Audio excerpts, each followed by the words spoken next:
Hello everyone, welcome. Let us try to see chain rule.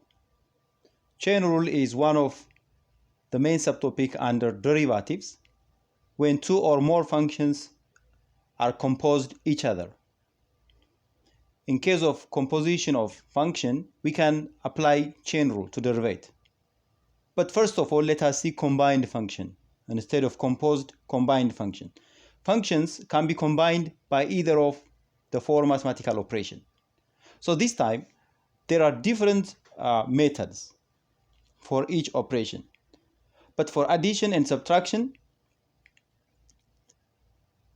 the formula is the same. For example, the first one, when it is f plus g or minus g, the whole derivative means f derivative plus or minus g derivative directly. For example, x plus sine x, if we are given, here two functions are combined. The first one is linear, the second one trigonometric function. So the derivative of this will be x derivative is 1 plus sine derivative will be cos x. Done. The same works for minus. If it's minus, this is going to be minus. So addition and subtraction rule is very easy in case of derivative.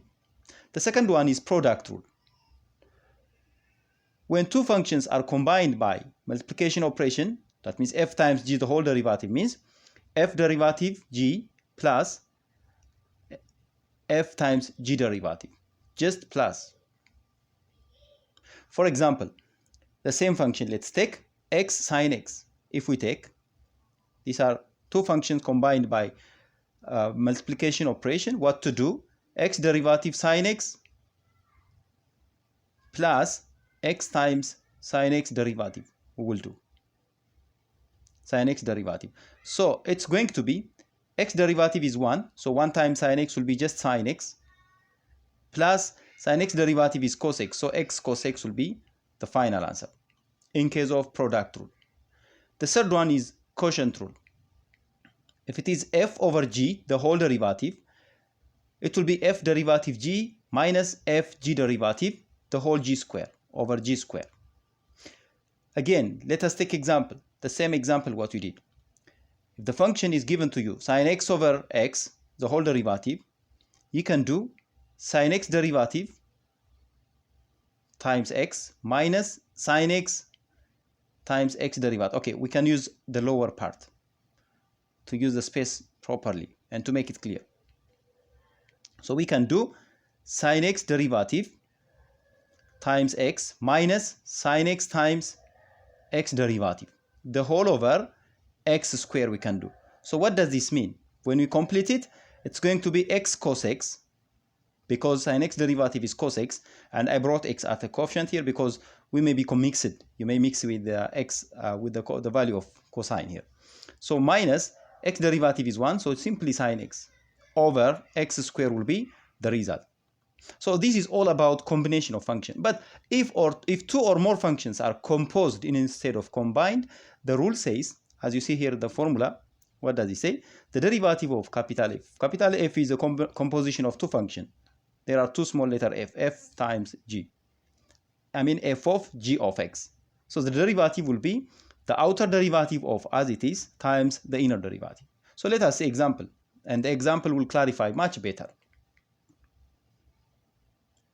Okay, for example, if we take sine of ln x, let's say, here there are two functions, trigonometric function and natural logarithm. So the derivative of this function, it is the same as first the outer derivative, the sine derivative, which will be cosine of ln x as it is, then times the inner derivative, that means ln x derivative will come, which means the result cosine of ln x times ln x derivative is 1 over x.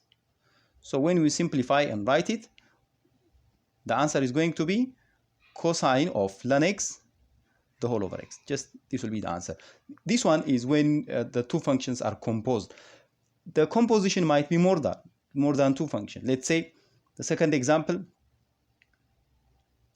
let us say cosine of ln of the square root of x square plus 1.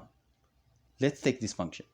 Here there are cosine ln square root, and quadratic function. Around 4 functions are composed each other. So what will be the derivative? The derivative process is the same, the rule. What to do? First, the cosine derivative is negative sign. Negative sign of what? The whole thing. Ln of the square root of x squared plus 1 times then the ln derivative. The derivative of ln is it's 1 over of the function. The function is square root of x squared plus 1 times, again, the square root derivative is 1 over 2 times x squared plus 1. Square root derivative is 1 over 2 times of it. Again, finally, the quadratic derivative, that's x squared plus 1, which will be 2x. At this point, we can cancel. We can simplify. And in the numerator, this one in the whole function left. In the denominator, x squared plus 1 in the square root. The product of the two left. Then the square root will be cancelled when you multiply. So the final answer, how does it look? Let's see it. So the final answer will be x times, okay, negative x, because x multiply with negative sine x. So the result will be negative x sine of ln of the square root of x squared plus 1, the whole over. Here the product will be, the square root will be removed, just x squared plus 1. We cannot simplify anything here. This x squared plus 1 and this x squared plus 1 cannot be cancelled. That's common mistake from student. They are trying to cancel this one with here. No, impossible, because this one is composed function. This one is just quadratic function. So the final answer here. So in case of chain rule, please, I need you to focus here. Chain rule, it works when 2 or more functions compose each other. As you see here, sine and ln, they are composed each other. In the second case also, around 4 functions are composed each other. Cosine is there, it's trigonometric function, ln, this is natural logarithm, then square root, and finally quadratic. So what did we do? We did step by step. First, the cosine derivative. What comes? Negative sign. Negative sign of what? The remaining, all thing, it's here. Then times, this is times. The ln derivative, you know, ln derivative is 1 over of the function. Times the inner, like the square root function comes. Square root derivative is 1 over 2 times. 2 times of the square root is times the inner, the quadratic function, which is 2x. Then simplification and writing step by step. This is a way how we can apply chain rule. Not like combination, but it has its own formula. So this is all about chain rule. We can add more example and we can develop our understanding. Thank you for